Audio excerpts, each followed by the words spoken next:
Okay, so this is the final week of lectures, and then we're just going to have a final paper exam that's worth 25 points for the next week. So, it won't be that complicated.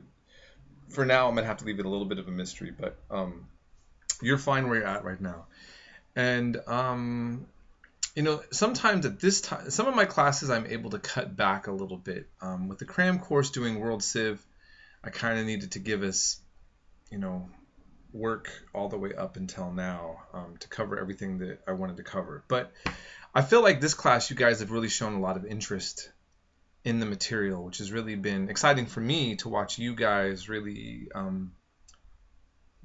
learn about the world and be surprised and find it interesting. And I'm hoping that you keep that with you, way beyond this class. So I just kind of want to comment briefly on a few things that I just want to address as I've read some of your comments. So first of all, I can't remember if I said this before, and I might have made this in another announcement, that while Joseph doesn't exist with Mary, with Jesus in the Quran, and that part of the story, Joseph of the book of Genesis does, and there is the book of Joseph in the Quran for Muslims, okay? And it tells a story very similar to the book of Genesis in the Torah, the Old Testament of the Bible, but with a little different twist. So I encourage you, actually, if you really would like to do something interesting, since we've been covering so much of Islam, is to just read the book of Joseph and the book of Mary. Those of you who are familiar with the Bible will know these stories, but you'll see a Quranic, the Quranic telling being slightly different. It'll be interesting to you. So, and sometimes in the Quran it goes by Yusuf or Maryam. Okay, so, and let's see. Then the other thing is, I just want to remind you that Egypt had a long history of writing, and we're talking about from the Egyptian language to hieroglyphs.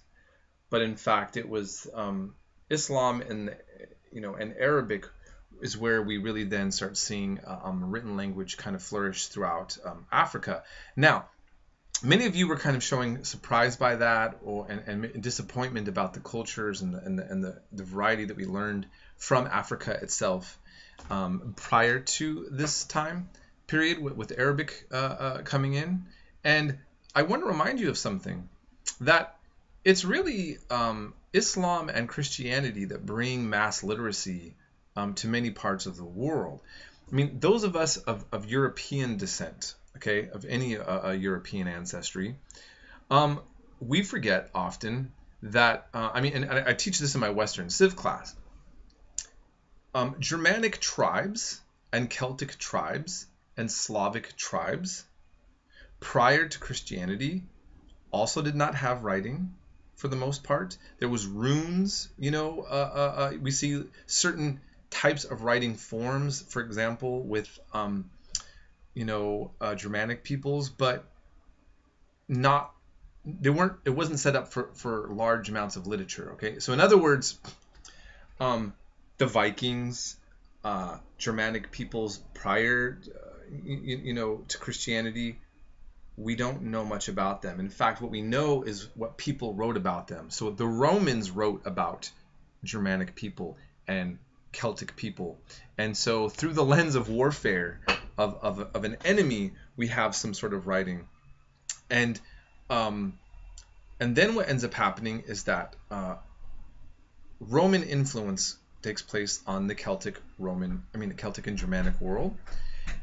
Okay, so we have that happen, and then through Christianity, when people convert, so I just waved at my daughter. That's what my hand did that for. Anyhow, so when those elements occurred, they started to write down about themselves. But then they were rejecting their pagan past, and instead of celebrating that, it was looked down on or put away. Okay, and in fact, that's actually what happens in Arabia. In Islam, history in Arabia prior to Islam is called Jahiliyyah.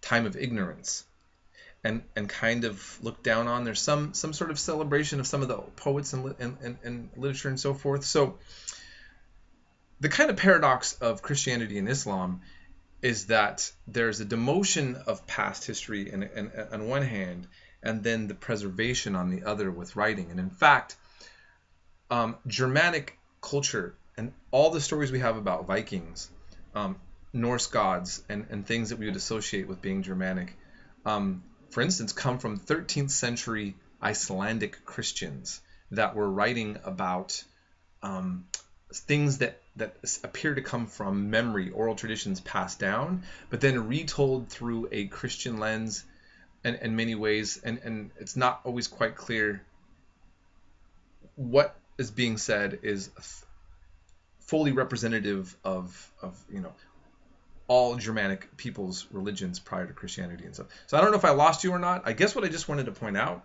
is that Africa, Europe, Native America, we see a lot of places that have oral traditions that are pagan, that are tribal, and that with the coming of Islam and Christianity, we have people who create centralized states, have a unified culture through language and writing, civilization, but the civilizations before are going to be somewhat elusive to us in ways that we would like to see. Okay, so that's one thing I just wanted to point out. The second part is that I posted this clip on female genital mutilation, a very controversial, sensitive, and I think important topic and sense of something that we're trying to deal with. Now, again, as I pointed out, we should never just look at Muslims are people from Africa. And remember, not all Muslims do this. And of course, many people in Africa doing it are actually even Christian. And the Jews used to that were in Ethiopia, but the ones that went to Israel now seem to have stopped. A doctor, like gynecologists and so forth, have seemed to confirm that that's been pretty much no longer practiced by the Ethiopian Jewish community and for women. So, I mean, we kind of find ourselves sometimes in this little bit of a conundrum where in the past, everything was about the West is best, judging all other cultures. Now we're trying to be more culturally tolerant. And then when we see a cultural practice that kind of, shocks us and appalls us, then there's this big debate about, are we allowing for cultural diversity? Are we imposing our Western views? This kind of thing. But the fact of the matter is, if you see in this video, this is many people from within the culture also critiquing this practice. And sometimes this is a hard thing to do. Remember, when we had slavery, that was a part of our culture too, right? And so, having women not having the right to vote was a part of our culture. Not having equal rights. So it's always tricky. I think because we dominate the world and the West has dominated the world and judges the world, it does look a little bit hypocritical when you're like occupying someone's country and then telling them that they're doing their culture wrong.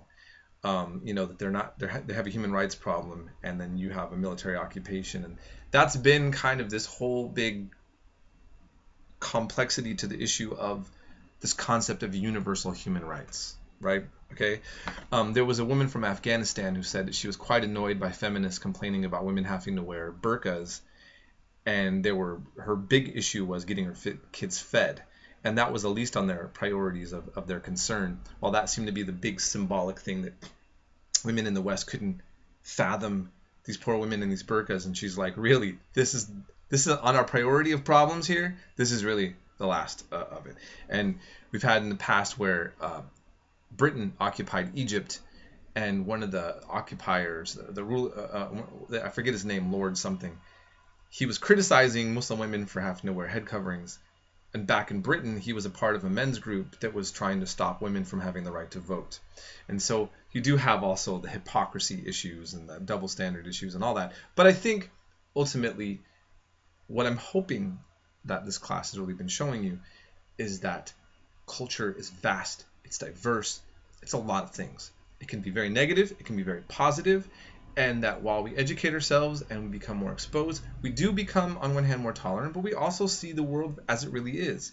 And, and then, as we're all working together, we're trying to figure out different ways to make the world a better place, and work through some things that human traditions, some historic continuities that maybe need to be revised or stopped, or and so forth. Racism is also an ancient tradition, right? Sexism is an ancient tradition. So just because something has been around for a while doesn't necessarily mean it's something worth keeping, right? So I don't know. I'm just kind of throwing out my own thoughts on this. Listen, let me know if you need anything, but in any case, I hope you can enjoy the last week of class, and we'll be in touch.